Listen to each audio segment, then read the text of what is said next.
Lagay mo dyan. Dito dyan. Thank you, bro.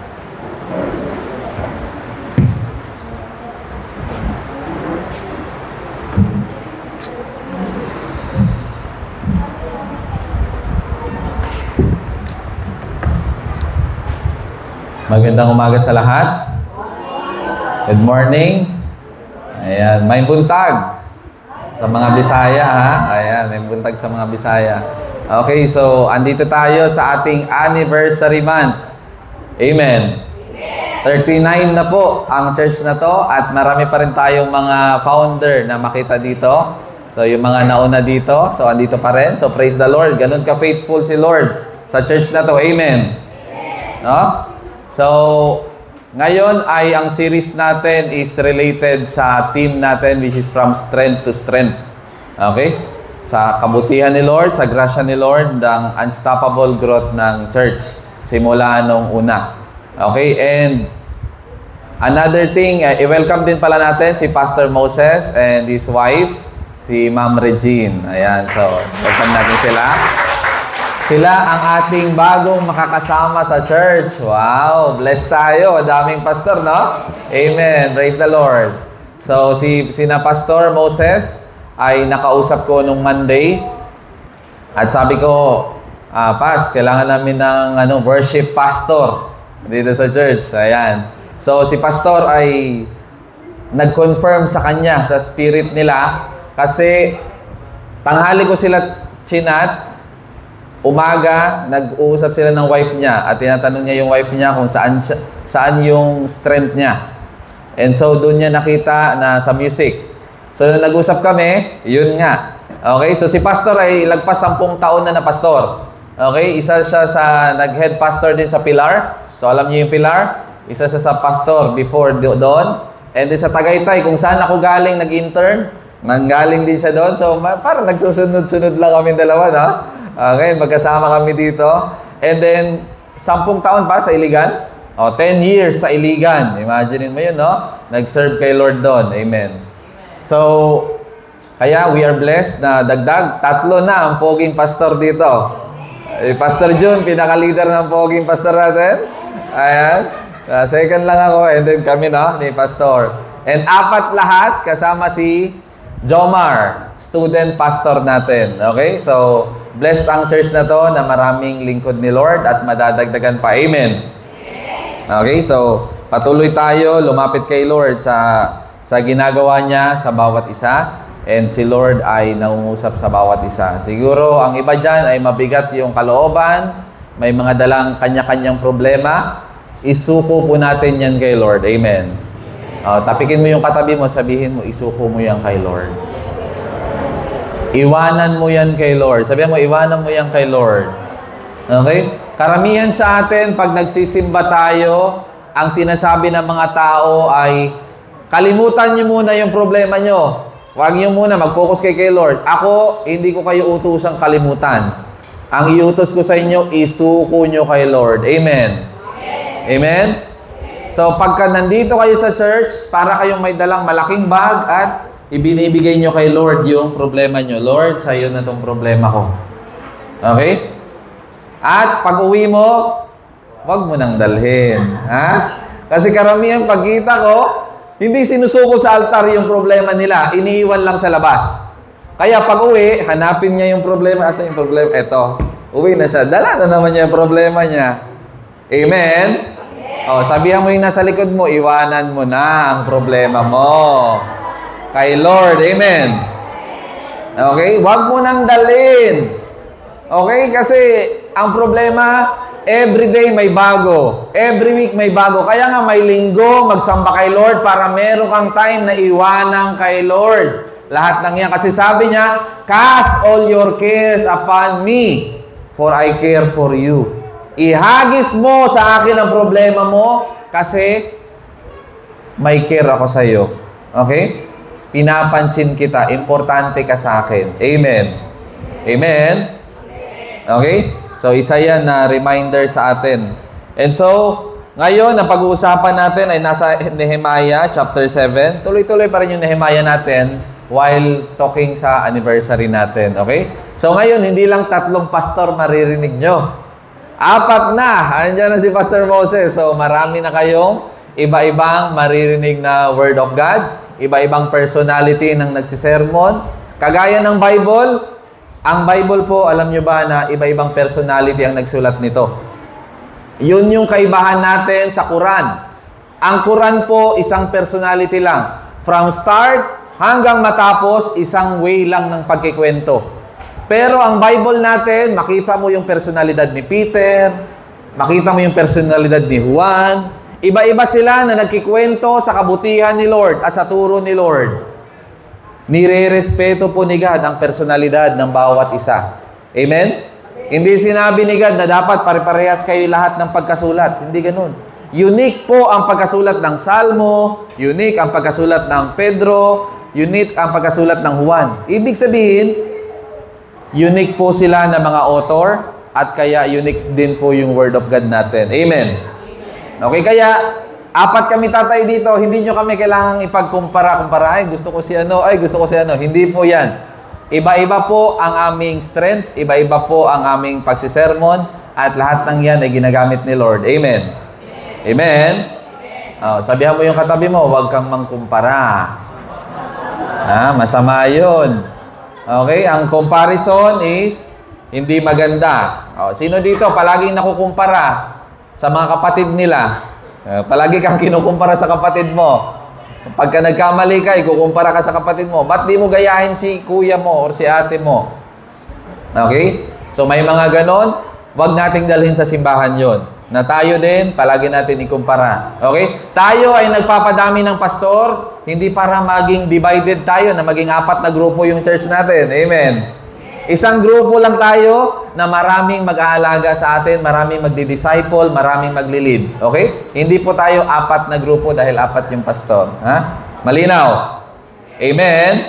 Mabuti ng malinaw kasi ang goal natin ay mas lumago pa yung church. Hindi mawatak-watak. Amen? Okay? So, dito sa Nehemiah chapter 7, makikita natin yung topic natin. Pakilagay ng yung PowerPoint natin. Manalangin muna tayo, kausapin natin si Lord. Panginoon, salamat po sa anniversary month namin. And salamat, Lord, dahil dinala niyo po kami dito ng puno ng pag-asa, ng pananampalataya na kayo po ang magiging katugunan, ang aming kapayapaan, ang aming kalakasan. At pinapakita namin, Panginoon, ang aming pagpapakumbaba na wala kaming magagawa kung hindi niyo po kami tutulungan. Salamat, Panginoon, na hinahanda niyo na po ang mga puso ng bawat isa para makinig sa iyong salita. At nawa, Panginoon, buksan niyo po ang langit nang makarinig kami sa inyo at makausap niyo po kami. I-correct niyo po kami, i-rebuke niyo po kami, i-comfort niyo po kami, at i-guide niyo po kami sa inyong kabutihan, Panginoon, sa inyong kalooban. Salamat, Panginoon. Precious Holy Spirit, you are a great teacher. Teach us your word in Jesus' name. Amen. Amen. Okay, so from strength in identity. Yan po yung una nating Sunday. Strength in identity. Rekindle who we are. Okay? So, Nehemiah 7. Meron kayong mga Bible? Buksan niyo yung Bible niyo sa Nehemiah 7, 1 to 73. Hindi ko na pinabasa yung 1 to 73. Baka maubos yung oras natin sa scripture reading pa lang, no? So, 1 to 7 lang ang binasa natin. Okay? Okay. So, nakita natin sa mga ilang linggo last month na si Nehemiah ay busy na buuhin yung wall. Tapos na po ang wall sa panahon na to. Okay? Nabuo na. Alam nyo, ilang araw lang tinapos yung wall ng Israel, ng Jerusalem? Ilang araw? 52 days. Grabe, no? Ang bilis. Bakit kaya mabilis? Kasi nagtutulungan. Amen. Amen. Alam niyo, pag may problema at pag nagtutulungan tayo, mabilis natin masolusyonan. Amen ba? Amen, no? Nung nakaraan lang, kailan yung Jaydan? Yung sa mama mo, nanganak siya? July 3. Anong araw yun? Thursday. Wednesday. So, Wednesday ng gabi po, nanganak yung mama ni Jaydan, si Jebelyn. Okay? So, nung araw na yun, nung manganak siya, pagpunta niya doon, nalaman niya cesarean. Kasi nga, parang overdue. Sobra na, no? No? Sobra. Malaki yung bata. So, sinisaryan. So, nandun si Jaylan, natanggap nila yung bill nila, ang laki. Bibilhin pa lang para may cesarean siya. So, umabot ng 4,700. Wala silang dalang cash. So, nag-pray sila. Pagka-pray nila, kami din, natanggap na namin. Alam niyo, yung mga core lang, mga core leaders lang natin, nag-ambagan lang. Nakumpleto yung 4,700. Amen? Ganong kabilis. Sabi nga ni Jay, ang bilis ng answered prayer Oo, gulat na gulat din siya na yung mga fellow niya lang, young people, sina Ezekiel, yun, sina Jen, nag-ambag lahat. Kahit 20, 50, 200, nakumpleto. And na-okay kaagad, na successful, na cesarean. Kaya makita nyo, pagka nagtutulungan po tayo, ano mangyayari? Mabilis masolusyonan. Tanong sa bahay, kung magtuturuan tayo, ano mangyayari? Mag-away-away. Magkaiba po yung magtutulungan at magtuturuan. Amen. Tayo, mahilig tayo magtuturuan. Sino may kasalanan? Amen? Ang gusto ni Lord, magtutulungan, hindi magtuturuan. Amen? Pag may problema, pagtulungan natin, ayusin. Hindi yung palaging, kung may kasalanan. Walang mangyayari pag palagi tayo magtuturuan. Sabihan mo yung katabi mo, kung asawa mo yan or kasama mo sa bahay, huwag mo na akong ituro. Sabihan mo, huwag mo na akong ituro huwag ka nang magturo. Kundi magtulungan tayo. Amen? Alam nyo ba na meron na tayong another aircon na ikakabit? Okay, palakpakan natin si Lord. Yan. So, bumili tayo ng 3 HP. Ilalagay natin yun dito. Ayan. So, malapit na makumpleto. Isang 3 HP na lang kulang. Kaya kung magtuturuan pa kayo, hindi kayo yung magagamit ni Lord. Kasi ang bilis ni Lord kumilos sa church na to. Habang ang iba sinasabi, di kaya, si Lord ginagawa na. Amen? Amen? Kaya kailangan mabilis tayo umaksyon pagka meron ipapagawa si Lord. Okay? So, going back. Strength in identity. Tingnan natin yung next slide, please. So, now when the wall had been built and I had set up the doors and the gatekeepers and the singers and the Levites had been appointed. After po naayos na lahat, external, ang next niya inayos, internal. Kailangan na niyang mag-appoint. Tignan natin yung next slide. So, ang word na kailangan nating tandaan ngayon ay yung word na zakar. Say it with me, zakar. Okay? Ang zakar po ay ibig sabihin ay to remember. Okay? Yung verb ay to remember.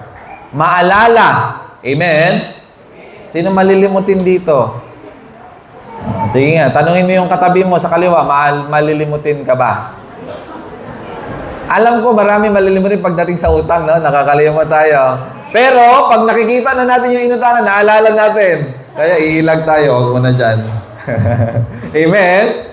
So, minsan nagkakaroon tayo ng amnesia pag sinisingil tayo, no? Ayan. Ay, tama pala. Sorry, nakalimutan ko. Ayan. Okay? Pero, ang word na to, zakar, ay isa sa emphasis sa topic natin ngayon. Okay? Yun yung word focus study natin, which is to remember. Okay? Kagaya sa nangyari dyan sa chapter 7, na kailangan isulat yung mga pangalan, alamin yung roots nila, to remember. Amen? Kailangan po natin maalala sino tayo sa mata ni Lord. Alam nyo ba? At naaalala nyo pa ba kung sino kayo sa mata ni Lord? Anong tingin nyo sa sarili nyo sa mata ni Lord? Sige nga, tanungin ko kayo. Mag-reflect kayo. Ano ang tingin nyo sa sarili nyo na tingin ni Lord sa inyo? Okay, blessed, favored. Ano pa? Anak? Ano pa? Ano tingin nyo? Pag tinignan ka ni Lord, ano tingin mo ang tingin ni Lord sa iyo? Perfect? Okay. Sa blood ni Jesus, yan, kasi cover tayo with the blood, kaya hindi nakikita ni Lord na meron tayong kasalanan. Kasi nakadipa si Lord sa atin. Cover tayo ng blood. Kaya pag tumingin si God sa'yo, hindi ikaw ang nakikita, kundi si Jesus. Na blood ni Jesus nakakover sa'yo. Amen? Kaya ang tingin niya sa'yo ay perfectly holy. Ayan. So, ano pa? Victorious. Conquerors. Okay? So, makita natin na kailangan po natin i-remember kung sino tayo. Kung gaano kabuti si Lord sa buhay natin. Amen? Hindi nyo ba napapansin na araw-araw tayo nag-aalala sa mga bayarin natin, sa kakainin natin, at kung ano-ano pang mga bagay, pero buwan-buwan naman tayong nakakalagpas. Pansin nyo ba yun? Nalalagpasan natin buwan-buwan ang mga pagsubok. Pero araw-araw tayong nag-aalala. Ibig sabihin, nakakalimot tayo sa Diyos. Nakakalimutan natin na mabait ang Diyos sa atin. Amen? Tapikin mo, 3 tao, huwag mong kalimutan ang kabaitan ni Lord. Sige, tapikin mo. Huwag mong kalimutan na araw-araw kang nag-aalala, pero nakalimutan mo, buwan-buwan kang nakakasurvive. Amen? Alalahanin natin. Remember. Alam niyo ba na ang tawag sa mga people of God is Zakar? The covenant people. Okay? Kaya nga, ano yung sign ng covenant people ni God sa mga Israelita? Ano yung sign? Circumcision, tuli.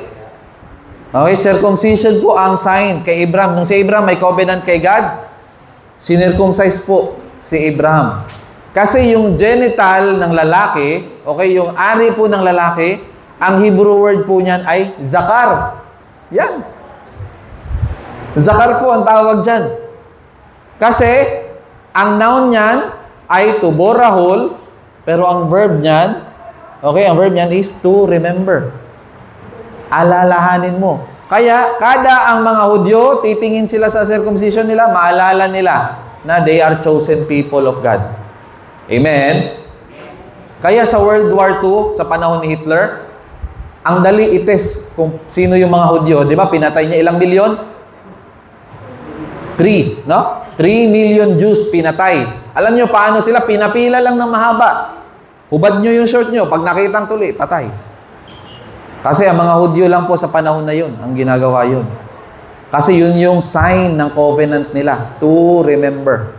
Okay? Kaya tayo po, mga chosen people of God, we are called to remember. Amen? Amen? Anong aalalahanin mo? Hindi yung mga problema, ha?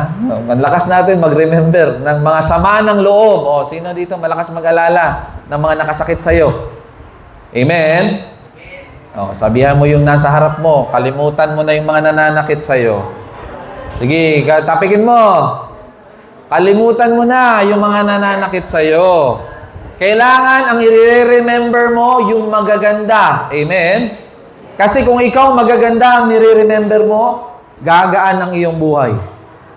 Pero kung ikaw, mga negative ang i-remember mo, bibigat ang iyong buhay para maraming demonyong nakasakay sa'yo. Ang hirap nun. Kaya ang bigat. Pansin mo, palagi masakit ng likod mo. Ang daming nakapasan. Mabigat. Amen?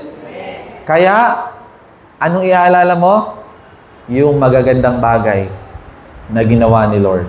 Amen? Okay, so kalimutan po natin yung mga masasama. Huwag tayo maging magaling magtanim ng kawayan, no? Magtanim ng sama ng loob. Imaginin mo, 30 years ago na hindi ka pa rin naka-move on. 20 years ago na nare-remember mo pa rin. At kada away mo ng asawa mo, anong pinapaalala mo? Yung kasalanan niya nung una na nakalimutan na. Pero kada away, may alas ka. Pero naalala mo, yung ginawa mo, patay. Talo ka na kagad kasi pinaalala na naman sa iyo yung kasalanan mo. Oh, lakas ng imin ni Kuya Baroka, oh. Sabihan mo yung sarili mo, huwag mo nang alalahanin ng masama. Oh, sige, tapikin mo yung sarili mo. Huwag mo na rin ipaalala. Amen? Pinagsisihan na nga yun, eh. Tapos ikaw, palagi mo pang niririmahin. No? Kaya tuloy, palagi kayo nag-aaway kasi palagi mong inire-remind. Walang nag-move on sa inyo. Sabihan mo yung katabi mo, mag-move on ka na. Ang sugat na pagaling na. Kaso nung malapit ng gumaling, kinamot mo na naman. Anong mangyayari sa sugat? Babalik na naman. Amen? Sabihan mo yung katabi mo, huwag mo nang kamutin. Pagalingin mo na. Amen? No? Amen? Kaya ang i-remember natin, yung kabutihan ni Lord. Pero this time, ang pinapa-remember, yung identity natin. Sino tayo sa mata ng Diyos? Sino ka ba sa mata ng Diyos? Okay? Next slide natin. So dito, makita natin yung setting. Tinapos ng 52 days ang Jerusalem Wall. Tapos na, ngayon, ang poproteksyon na niya, ang ginawa ni Lord. Tapos, ang focus, i-restore ang spiritual identity. And the people needed to remember who they were. Kailangan nilang maalala. Minsan, sobrang dami na nating pinagdaanan sa buhay, no? Nakakalimutan na natin kung sino tayo sa mata ni Lord. Amen? Huwag po nating kalimutan kung sino tayo sa mata ni Lord. Tandaan nyo, hindi po nagbago ang tingin ni Lord sa iyo simula nung baby ka hanggang ngayon. Madami na ba tayong nagawang kasalanan? Madami na ba tayong nagawang maling desisyon? Kung ano-ano na ang nangyari sa atin? Tandaan nyo, lahat ng yan, para kay Lord, ikaw pa rin yung pinili niya, minahal niya. Amen? Amen? Amen? Mahal po tayo ni Lord. Yun po yung pinaka-identity natin. Pag ako humarap kay Lord sa trono niya ng grasya, hindi ko dala-dala yung title na pastor. Pag tayo humarap kay Lord, hindi yung pastor. Ang title ko na dala, Lord, anak mo ko. Amen? Lahat tayo anak ng Lord. Amen? Hindi mo kailangan dalhin kung anong titulo meron ka, engineer, doktor, pastor, or kung ano-ano pa. Pag humarap ka kay Lord, ikaw at ikaw lang, walang titulo. Amen?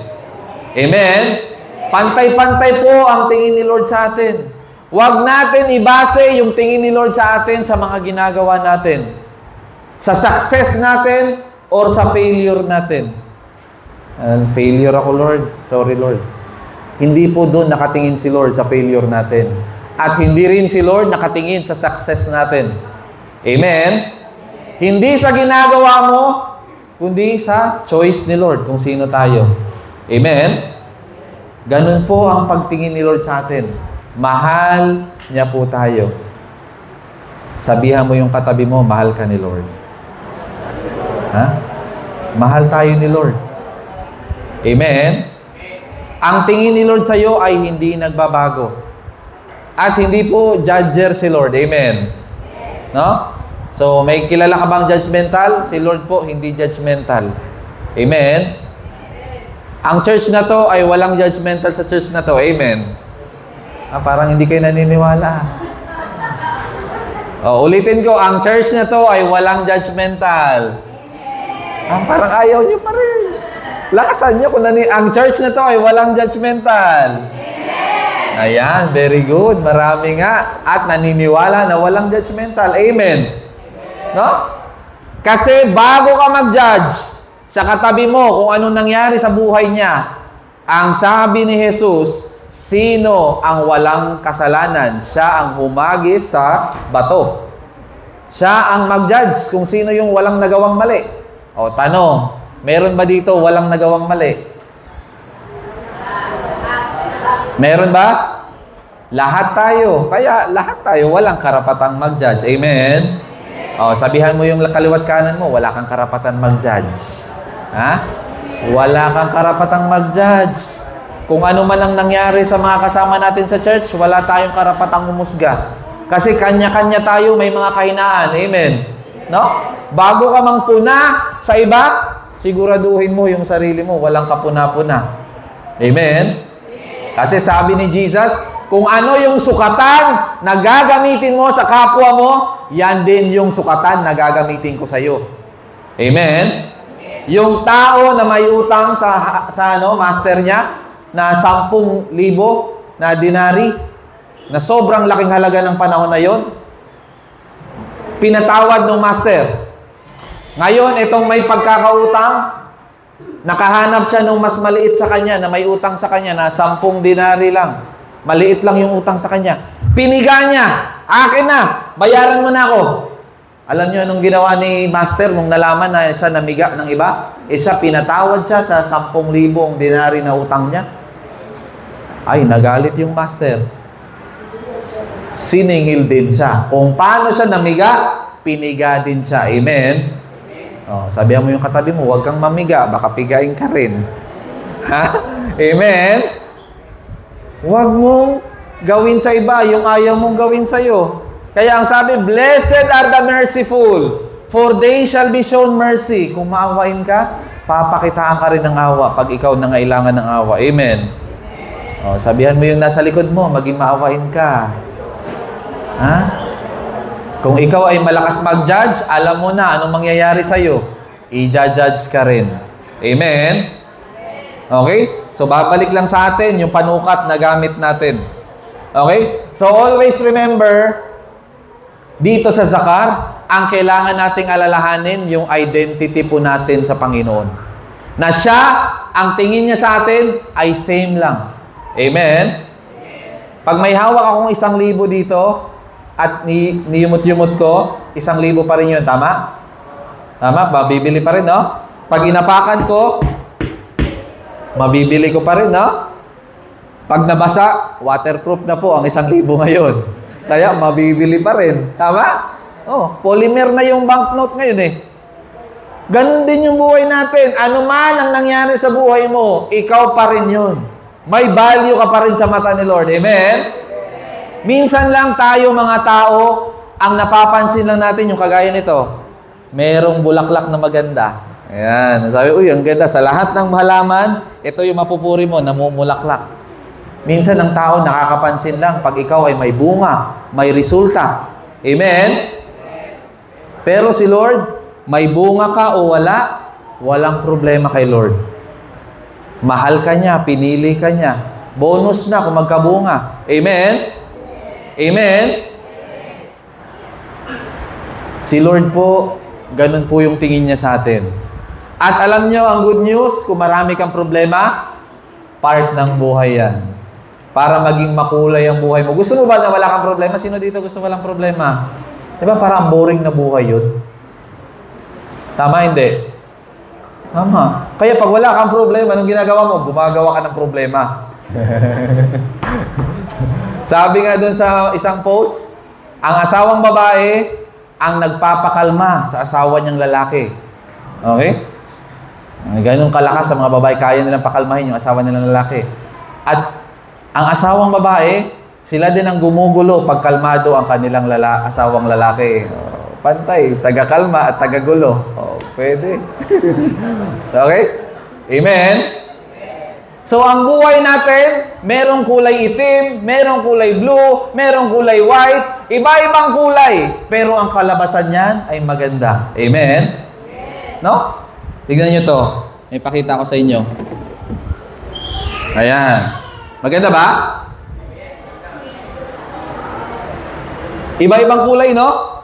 Pero minsan, pag hindi pa tapos, kung makita mo, puro black lang. Ma-appreciate mo ba? Hindi. Kung mapansin mo, kulay dilaw lang, ma-appreciate mo ba? Pero pag tapos na, makita mo na, ay grabe, alam mo talaga Lord, ang buhay ko. Lahat ng nangyari sa'yo ay para sa iyong kabutihan. Amen? Amen? For all things work together for good for those who love God and is called according to His purpose. Lahat po ng nangyari sa atin, whether good or bad, para sa kabutihan natin. Amen? Ito ay kakabili ko lang last Friday. Last Friday sa isang inmate doon sa Bilibid. Ang may painting po nito, isang inmate sa maximum. Kasi nagmi-ministry tayo doon every Friday. And sinuportaan ko sila para may makain sila doon. Kasi karamihan sa kanila walang dalaw. Pag walang dalaw, walang matanggap na pera. So kaya sila, natututo sila mag-paint. Alam niyo ba, ang may gawa nito ay walang, yung isang kamay niya ay cripple, nakayupi. So, ibig sabihin, pag kinamayan ko nga yun, inaabot niya yung isang kamay niya eh. Tapos medyo hirap siya magsalita. Pero nakaya niya mag-paint. No? Makita mo si Lord. Oh. Amen? Tanong ko sa inyo, mayroon ba kayong hindi kayang gawin? Yun nga, nakapag-painting ng maganda. No? So, sa tulong ni Lord, walang imposible. Amen? Amen? Sabihan mo yung nasa tabi mo, kaya mo yan. Kaya mo yan, ha? Magiging makulay. Iba-iba ang season natin, magtiwala tayo kay Lord. Alam nyo ito, mga kulay green? Pagdating ng December, ito naman ang mga pinakamaganda sa stage natin. Kasi ito yung nagiging kulay pula. Tama? Nung binili natin to, kulay pula to lahat. At malalaki yung dahon. Eh ngayon, dahil hindi niya season, kulay green muna siya. Magiging pula ulit yan pagka palamig na ang panahon. Amen? Kung hindi mo pa season, mag-antay ka lang. Amen? Lahat tayo, merong season. May panahon na i-bless tayo ni Lord. Amen? Pero pag blines ka, ikaw ang bida, huwag ka maging mayabang. Amen? Amen? At kung nasa baba ka, kagaya nito, nauubos yung dahon, huwag kang mag-alala, itataas ka rin ni Lord. Pag binababa tayo ni Lord, iaangat niya rin tayo. Amen? Amen? No? Kasi minsan, kagaya nito, naubos yung dahon niya, kinain na ng caterpillar yung dahon niya. No? Kinakain. Pero nakatulong siya para magkaroon ng butterfly. No? Minsan may mga ganyan sa buhay natin na mayroon tayong mga sacrifices na ginagawa. Minsan para sa pamilya o para kung kanino, para sila ay makalipad at maging maganda pa ang buhay nila. Amen. Pero tayo, magtitiwala kay Lord. No? Yung identity po natin ay hindi nagbabago. Mahal ka ni Lord. Palagi kong sinasabi sa mga tao na mahal ako ni Lord, magpastor ako. Mahal ako ni Lord, hindi ako magpastor. Kasi hindi nakabase sa pagpapastor ko ang pagtingin ni Lord sa akin. Amen. Pinili ka niya at mahal ka niya. And hopefully tayo din, ganun din yung gagawin natin sa identity natin. No? Tayo ay patuloy na maglilingkod kay Lord. So huwag niyong ilagay ang identity niyo sa career. Huwag niyo ilagay yung identity niyo sa career. Sa natapos niyo, huwag. Kung anong hanap buhay mo, huwag mo doon ilagay ang iyong identity. Mahal ka ni Lord kahit ano ang gawin mo sa buhay mo. Amen? Wala sa career. Okay? Hindi si Lord ang mahal, yung mayayaman lang at yung mahihirap. Hindi. Lahat mahal ni Lord. No? Amen? Okay? So, wag natin ilagay sa trabaho natin. Tandaan nyo, you are redeemed. Maging sino ka man. Tanggap ka ni Lord. Okay? Tapikin mo yung nasa likod mo, sabi mo, tanggap ka ni Lord. Tanggap ka ni Lord. Hindi mo kailangan na pag humarap ka kay Lord, naka-coat and tie ka, naka-necktie ka, at lahat ng... Hindi. Tanggap ka ni Lord as who you are. Amen? Amen? Tanggap tayo ni Lord. Hindi natin kailangan mag-pretend sa Kanya. Okay? So, my strength comes from remembering who I am. Yan yung kailangan natin tandaan. Saan ang gagaling yung lakas mo? Sa pag-aalala mo na mahal ka ni Lord at kung sino ka sa mata niya. Amen?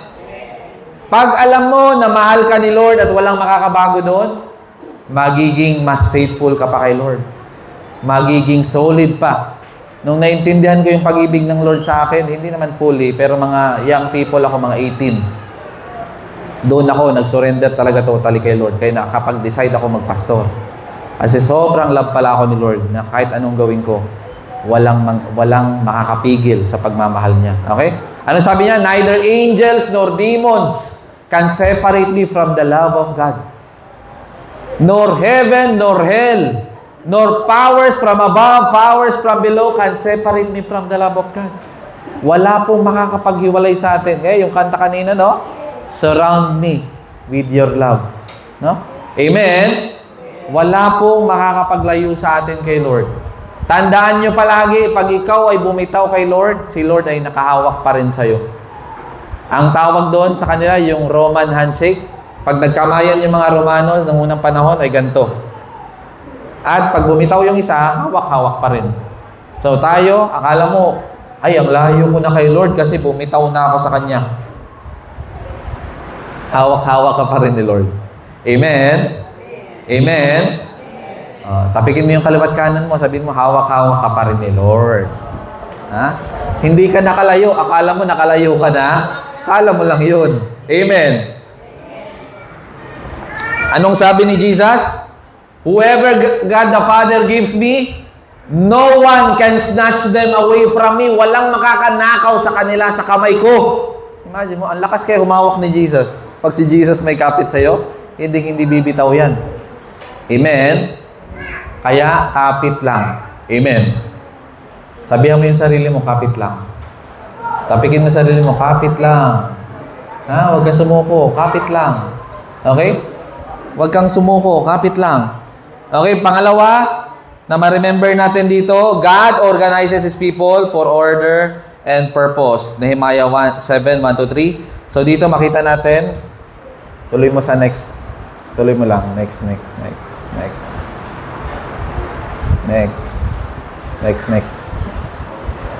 Okay, yan. So, God establishes order in the house. So, ang point number 2 natin, God organizes His people for order and purpose. After natapos yung wall, nag-appoint na po kaagad si Nehemiah ng mga leaders para hindi maging magulo. Amen. Amen. Tanungin ko kayo, kung yung church na to ay walang leader, meron kayong mangyayari? Kunyari, lahat tayo member. Kasi sabihin natin, ay, pantay-pantay naman pala tayo, pastor, sa mata ni Lord. Hindi, wala na lang pastor. Brother na lang tayo lahat. Sister. Kung ganun kaya mangyari sa church natin, ano mangyayari? Kung walang leader, magulo. Sa bahay, pag walang leader, ano mangyayari? Yung anak yung magiging leader. Ayan. Kaya yung mga anak ang nasusunod sa bahay eh. Amen? Kung hindi ka magli-lead, lalo kung ikaw ay tatay, may magli-lead na iba. Kaya ang leadership ay nasa mga tatay. Kaya mag-lead ka. Kung ayaw mo yung asawa mong babae magli-lead. Kasi hindi papayag yung babae na guguho yung buhay nyo. Tama? Amen? Kaya mga asawang babae, taas ang kamay ng mga asawang babae. Sige, patingin ng mga asawang babae. Itulak nyo ang mga asawa nyong lalaki na mag-lead. Sige, kung katabi mo yung asawa mo, itulak mo, ikaw mag-lead sa atin. Sige, sabihan mo yung katabi mo, kung asawa mo yan, ikaw mag-lead sa atin. Nag-aantay lang ako sa leadership mo. Kasi pag hindi sila nag-lead, ang mga babae ay mabilis mag-take over yan. Kasi sumpa sa kanila yan eh. Gusto mo maging leader sa asawa mong lalaki. Pero ang asawa mong lalaki magiging leader. Kaya ang mga babae palagi gusto talaga nila sila maging leader. Amen. Sa church, walang problema. Ang leader babae, no problem sa atin. Pero sa bahay, yun yung order na gusto ni God. Okay? Amen? So dito, nag-appoint para may order. Kasi kung walang leader, walang order. Malinaw? So sa church natin, meron na rin tayong worship pastor. So magkakaroon na rin at mas magiging maayos na rin yung order. Amen. So kung maganda na yung worship team, mas lalong maayos pa. Kasi meron ng leader na tututok talaga sa kanila. Amen. Sa Bible study natin, andyan si Pastor June. So kaya, maayos talaga. Okay? Sa wider natin, kung bakit nag-push through, kasi andyan si Pastor June na nag-head sa atin. Amen. Sa men, kaya na-organize yung men natin. May leader na, si Pastor June, di ba? Mas maraming leader, mas maraming ministry. Imagine niyo na lang, kung ako, as a pastor nyo, sabi ko, ay, wala tayong budget, sige, huwag na tayong kumilos. Ako na bahala sa lahat. O, ano mangyari kayo sa church natin? Patay. Mahirap, no? Kasi ang pastor, isa lang naman. Mahirap nga i-divide lahat sarili niya sa lahat. Hindi na niya maiisip lahat ng dapat gawin sa church. Amen? Kaya importante yung delegation. Mayroong mga leader. Amen? Mga adults, saan kayo ngayon? Ano ang ginagawa mo sa church? Anong part mo? Importante, meron kang ginagawa. Hindi lang uupo, uuwi. Amen? Ang tawag nila doon, Zimbabwe. Zimbabwe. Pagkasimba, uuwi. Hindi po ganun. Lahat tayo ay may role. Tandaan nyo, itong pagbibuild nila ng wall, okay? Ang inappoint, may mga Levites, may mga kung ano-ano, at lahat sila ay guard. Either guard malapit sa bahay nila or guard sa wall. Ibig sabihin, lahat po ng Israelite ay merong role. Wala pong walang role. Amen? Amen? Wala ka pa bang role? Kahit nga sa ML, di ba? May role lahat, no? Hindi mag-start kung walang role, no? So, may role lahat. Sa basketball, ano kaya mangyayari kung walang role yung mga nandun? Lahat gusto mag-shoot. Shooting guard, lahat gusto. Power forward, gusto lahat taga-shoot. Ano mangyayari sa basketball team na yon? Mananalo, matatalo? Matatalo kasi bugaon. Nasa Bisaya, bugaon. Ang damot ng bola, no? Gusto, pagkatanggap, dire-diretso na yan. Hanggang dulo na. Siya na rin magdidepensa. Siya na rin mag-shoot. Ano mangyayari? Pagod. Amen? Kaya sa basketball, may iba-iba ding role para maging panalo. Naalala ko nung nag-umpisa mag-champion yung kina Curry, Stephen Curry. Anong team yon? Golden State, no? Ang pinaka-forte nila kasi sila? United sila. Walang single player na bida kagaya kay LeBron. Ibig sabihin, lahat sila ay may part. Amen? Amen? Gusto mo ba maging maayos yung bahay mo? Bigyan mo ng role lahat. Hindi yung bunso, walang trabaho sa bahay. Lahat, bigyan mo ng role. Lahat ng obligasyon, binigay mo sa panganay. At saka sa middle child, yung bunso, ayun, naging spoiled. Amen? Ipasa mo lahat ng role. Sa church din, kung wala ka pang role, magkaroon ka na ng role. Amen? Isipin mo, anong magagawa mo sa church? Magbo-volunteer, kung anong gusto mong gawin, magpa-Bible study sa bahay, welcome, lahat ng pwedeng gawin. Ikaw ang mag-iisip kung anong gusto mong gawin sa church. Amen? Amen? Okay, so importante yung role natin. Always remember na ang word dyan ay yung seder, which is order. Our God is a God of order. Okay? Hindi po siya God of confusion, God of disorder. Kaya hopefully, importante yung order. Kaya dito sa church, kung meron kayong gustong gawin, pwede niyong gawin. Pero ipalating mo lang sa amin, no? Kasi mamaya magulat ako, uy, meron na pala tayong LED wall dito. Ang laki ng dinonate niya. Uy, meron na pala tayong bagong aircon. Walang paalam-alam. So, maganda, i-inform nyo rin ang mga leaders sa gusto nyong gawin. Amen? Kasi yung mga leaders yung mas nakakaalam kung anong bagay. Okay? So, yun yung importante, may order. No? Para walang masasaktan, walang maguguluhan, at merong order sa church. Amen? Amen?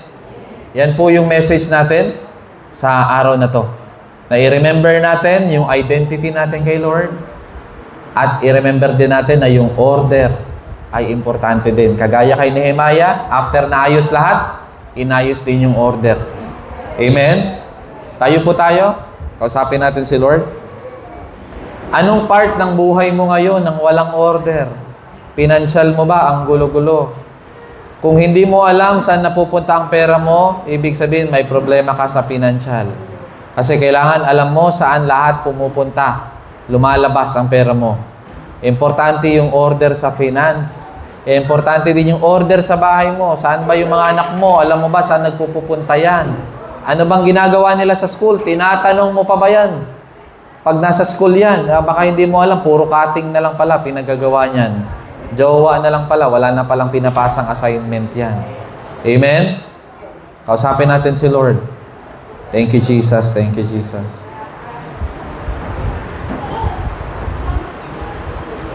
Panginoon, salamat po sa pag-remind sa amin sa iyong salita na yung identity po namin ay hindi po nagbabago sa iyong harapan.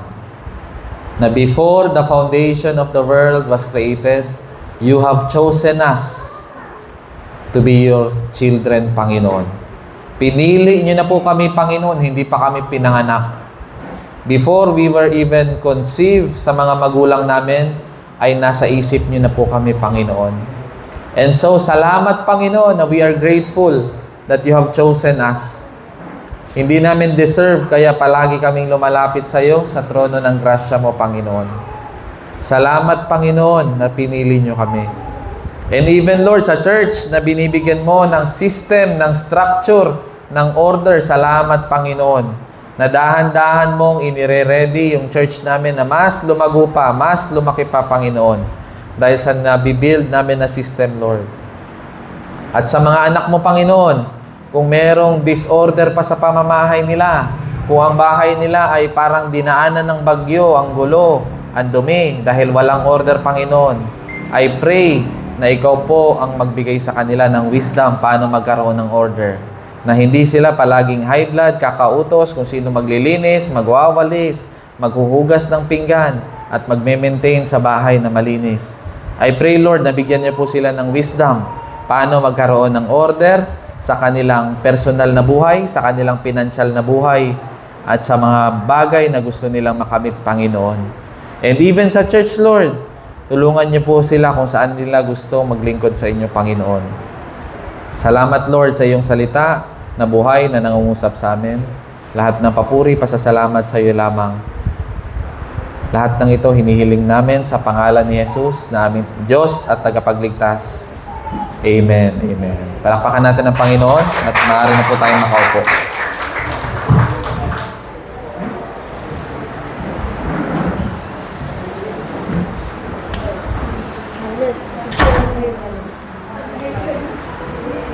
Ay, communion. Off mo na.